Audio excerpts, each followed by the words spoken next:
G'day, Rog here. Listen, this one is not to be interviewed or anything like that. What I want to talk about is how to get the old sound production happening.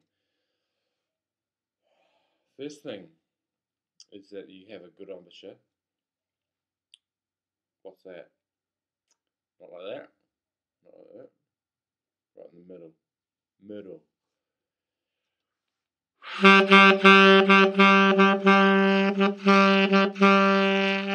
The embouchure doesn't change as you go down or up, as a basic standard.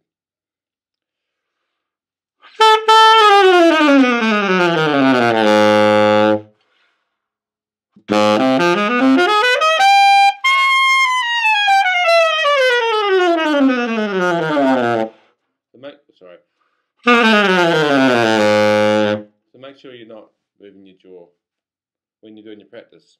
For subtone, that's a different thing. You can do a bit of that if you want. That's different. Don't practice subtone though, as a fundamental. That's wrong. So basically have the lip is in the middle. Alright, you can see a little bit of lip out each side. Check out Wayne Shorter.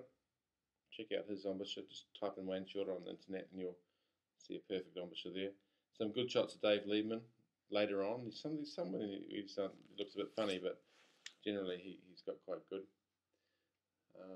Well, sometimes he scrunches too, so don't scrunch up here. If you're bunching up here, like this, there you go. That means you're putting too much pressure on here. It means you're constricting the reed. And I've seen great players do that, but even I've seen Dave bloody Liebman do it, but that's on soprano, and that was in the 70s. So I haven't seen him do it lately. So you don't see Wayne Shorter doing that. He's got the best embouchure. Of course, these other guys like Kenny Garrett and Steve Coleman, and they've got good embouchures. Check out photos of most good people. Charlie Parker.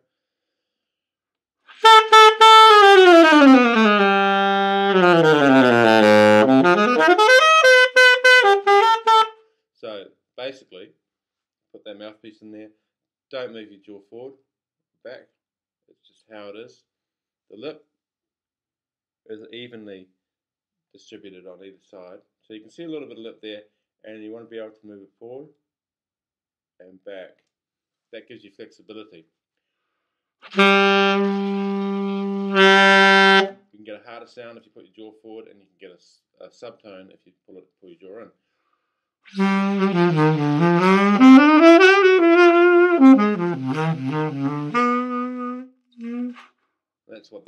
That's what those variations are for. Forward for a harsher sound. Here's normal going to forward. Go to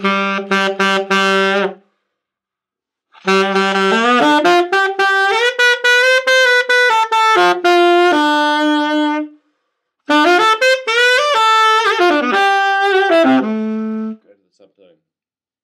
Okay, so don't worry about those ones so much. Forward is better than the subtone because you're still getting a real true tone that way.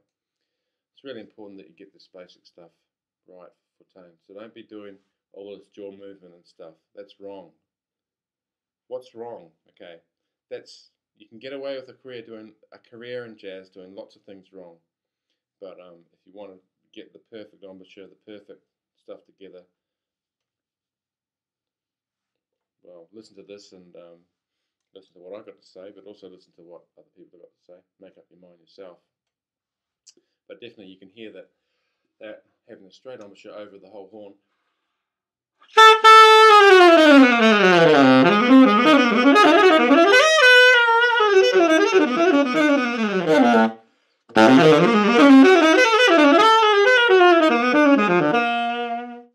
Not scrunching. I don't think I'm scrunching there. I don't think I've got exactly. I'd say I've got probably 95% perfect, maybe 90. Look at Wayne Shorter's great to look at, and plenty of other people.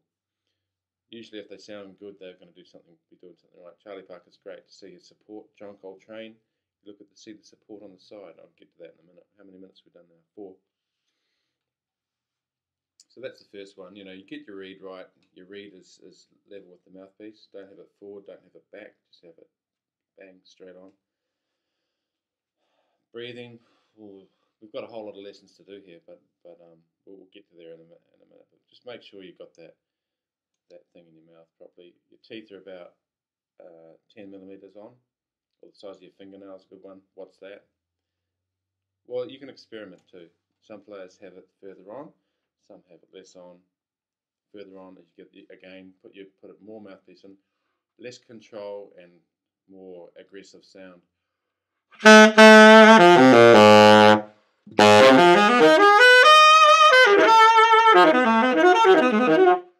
now that's cool for effect. It's great to be able to do all these things for effect.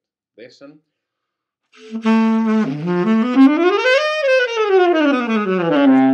Notice I went out of tune upstairs. Controller's out, intonation's out, and not a very big sound. So you want to just find the middle ground. And if you don't believe that little fingernail on there, about 8 millimeters, I've actually never measured it.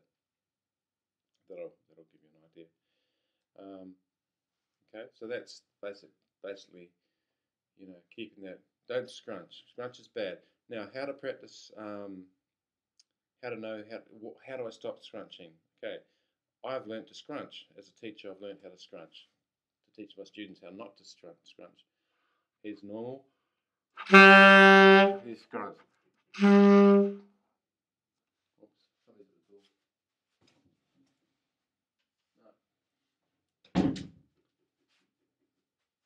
somebody's at the door. Wait a minute.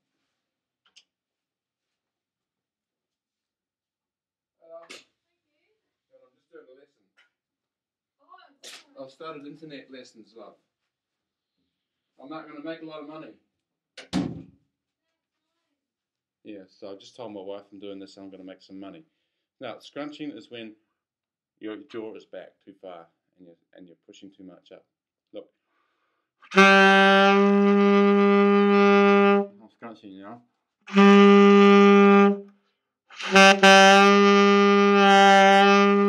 So to learn not to scrunch, learn how to scrunch, to learn how not to scrunch, okay?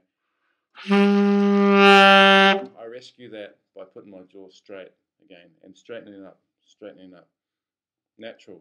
It's just the thing. Everything should be natural.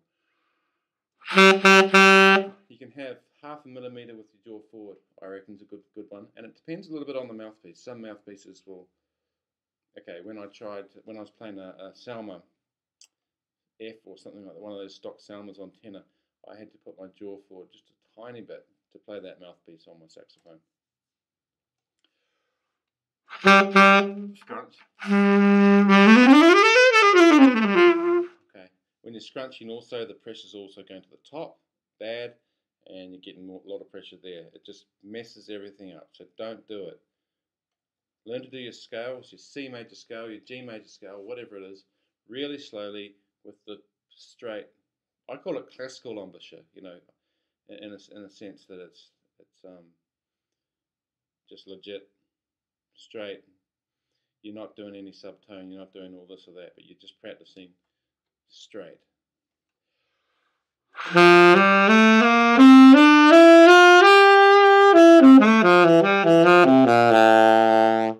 And you can get all up and down the horn, altissimo, as high as you can go, whatever, with that good embouchure.